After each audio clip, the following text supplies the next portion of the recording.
Hawaii, on Oahu actually, and today we have a special episode for you guys all about aquaponics, man. I'm excited for this episode actually to share with you guys this place here.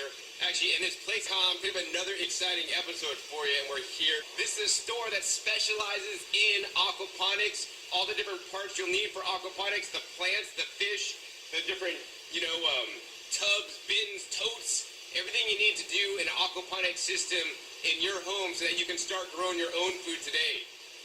Especially here in the islands, it's very important to, have a backup plan in case the ship doesn't come in, to be able to grow your own food. And as much as I like growing food in the soil and the dirt, the red dirt here, aquaponic systems are great because now instead of just having vegetables, you can also grow your own fish. Whether you want to keep fish as pets or whether you want to have them as a food source, they could grow a lot of fish and a lot of vegetables to eat, a fairly well-balanced diet. So anyways, what we're going to do today is we're going to go into the aquaponics place, share with you guys what exactly aquaponics is if you don't know about it, and share with you some of the components of the system, share with you guys the fish that they offer here, and share with you guys some pre-made and pre-built systems you can actually buy and bring home anywhere here on Oahu. So we're here inside the aquaponics place. If you guys are an aquaponics geek, this is your hangout, man. They got like all these different valve things and siphon things and screens, and they got all kinds of fittings. They got basically everything you need to do aquaponics at home. I mean, even on the mainland, a store like this is just unheard of. I've never seen a store dedicated to aquaponics. I think there should be a store like this in every city across the nation so that people can start actually growing their own food. And it makes it easy for people to get all the supplies and parts, fittings, all this stuff, because normally you have to go around to like 5 stores, maybe a plumbing store, a hardware store, a swimming pool store, and a pond store to get all the different things to get a system together. I like that this is literally a one-stop shop to get all your aquaponics needs met. And I'm glad they're here on Oahu so that everybody on this island can be growing some food today. What we're going to do next is actually show you guys how the aquaponic system works specifically so that you'll be able to know how it works and then, more importantly, be able to set one up and grow food for you and your family. So now we're going to show you guys what an aquaponic system is, and it's pretty much right here. As you guys can see, we got a big tank on the bottom, and this is simply a fish tank. It's holding fish. There's lots of fish growing in there, the tilapia that you can't eat or just keep as pets.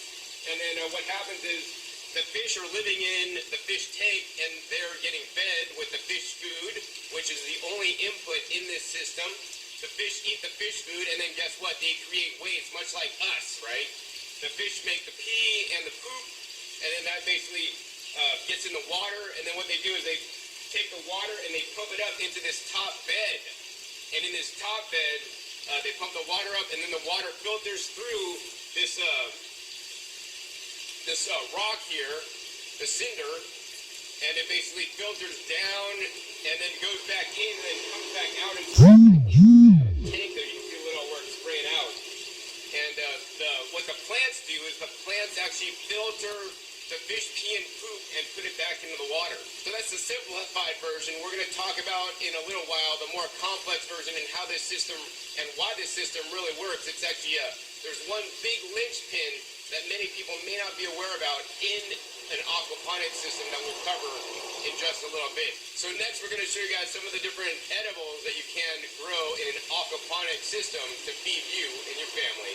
Alright, so in this system they got a couple cool things. First, soybeans. Yes, you can grow soybeans in an aquaponic system. They got some little kales right there. In addition, some mizuna, one of my favorite leafy greens, especially to grow in the winter time. Also the lettuces. Of course, the lettuces will do well in an aquaponic system, but they can't be in full sun. They like it a little bit shady. Let's see here. In addition, they got some of my favorite. This is the shiso, or also known as perilla, and this is the purple shiso. I grow this in my garden every year, and evidently it'll do well under aquaponics. In the cinder right here, check it out. This basically acts like a biofilter here. And this cinder actually, unlike other medias that can be used for the aquaponics, have a lot of surface area because they're literally like little sponges. In addition, it looks like they got a little tomato over there and a whole bunch of chives growing in this bed. So in this aquaponics system here, they got a whole bunch of strawberries that are currently in the greenery or leafing stage. They're seasonal, so they're not producing berries at this time. In addition, they have a nice large eggplant that's been there a while. And also they're growing lilikoi or passion fruit that's kind of growing out of the aquaponics system over and over and over and up the chain link fence. So I think it'd be great one day when they have all this filled in with lilikoi or passion fruit with hanging fruits to eat, and also showing the massiveness of the plant after it's been grown a while in the aquaponics system.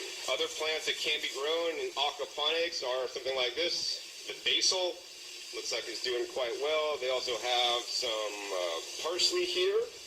And besides the parsley, they got the red Russian kale, one of my favorite varieties of kales right here.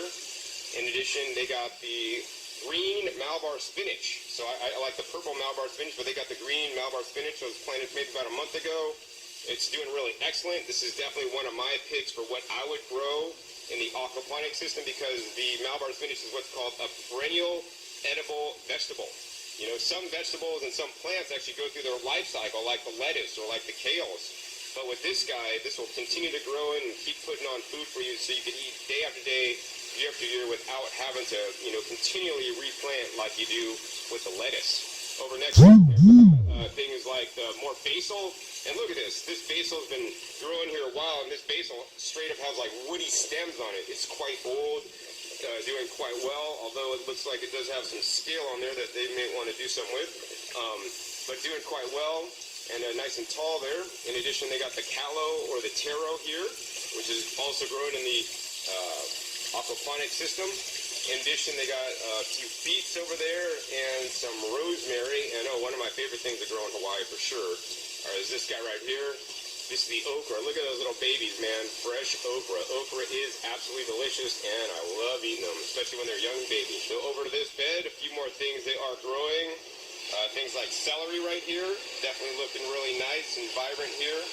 Also, they got this plant. Look at this guy. I mean, this guy has a nice woody stalk, really thick. It's going to seed, and these seeds are actually high in omega-3 fatty acids, as are the leafy greens that you can eat. This is also the shiso or perilla. This is the green variety. Definitely would encourage you guys to grow the shiso green and the purple, as well as basil as like an herb bed.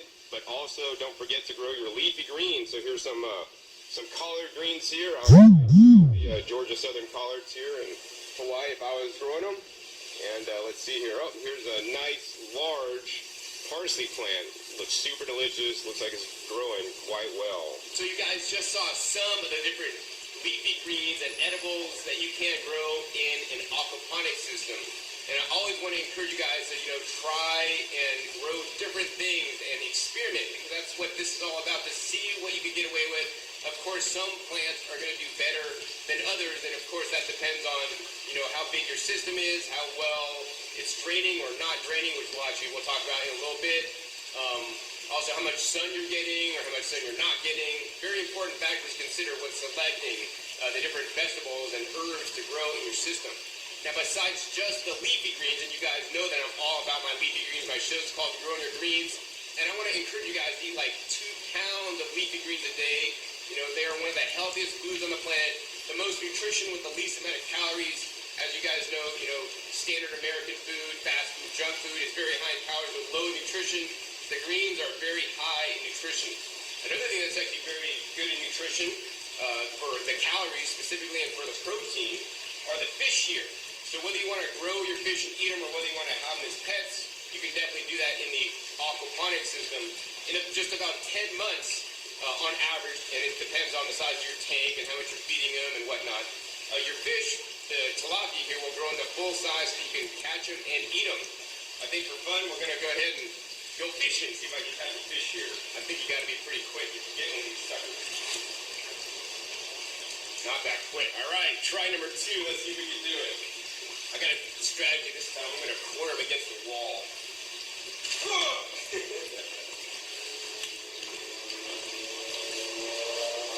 All right, check it out. I caught a fish, but I'm going to be nice. Fish belong in the water. We're going to let them go. I think if I have the aquaponics here, I'd mostly grow the fish for my pets, instead of eating them. I got enough greens to get enough protein, a lot of other nutrients in my garden, besides the fish personally. All right, so now that you guys saw what you potentially could grow, the plants and the fish, we're going to kind of dive more in and explain how exactly an aquaponic system works. And you know, the different methods of growing. They have two different kind of setups here. They have like basically a system that has just like a basically flood and drain. It kind of floods it and then it drains it. And they basically just have a system where they're constantly feeding it water. And the system that you choose to have is going to be dependent on the plant you're growing. So for example, some crops can be grown in a system where the roots are constantly in water, such as the lettuce or such as watercress. Whereas most plants are not going to like that level of water and have the roots wet all the time. They need to get proper aeration. So there needs to be like a flood and drain system where the roots aren't constantly staying wet. So now we're going to go ahead and show you guys both those different systems and how they do it here at the Aquaponics place. So this is the first system we're going to share with you guys. And this is the easiest system to make. If you think of like your bathtub, right? If you fill up your bathtub with water and then it gets too high, it has that overfill valve, right? So you can never overflow your bathtub and it won't like leak on your bathroom floor. Well, this system, growing a lettuce, you know, in constant water, it works pretty much the same way. So what many systems use is they may use like some kind of raft system, and they generally put this on like some kind of styrofoam, but they choose not to use the styrofoam here because those styrofoam beads will break off, get into the water, contaminate your system. So they actually have a nice piece of plastic here. And let's go ahead and lift this guy up. So what's happening here is that water is getting pumped in over on this side. And if you look on the back side, I don't know if you can see that there, but there's basically like that overfill drain on your bathtub that's sucking the water in. So the water never overflows, but always stays at constant height. The water is kind of being a little bit aerated just due to the flow of the water in. And you can see in these little net pots, these little lettuces are growing in these net pots. The plants are just set in the cinder, and that's actually just to hold the soil. And also another reason that we'll talk about in a little bit. But these lettuces will grow really well like this. Another thing that will grow well like this also is the watercress that likes to have its roots wet.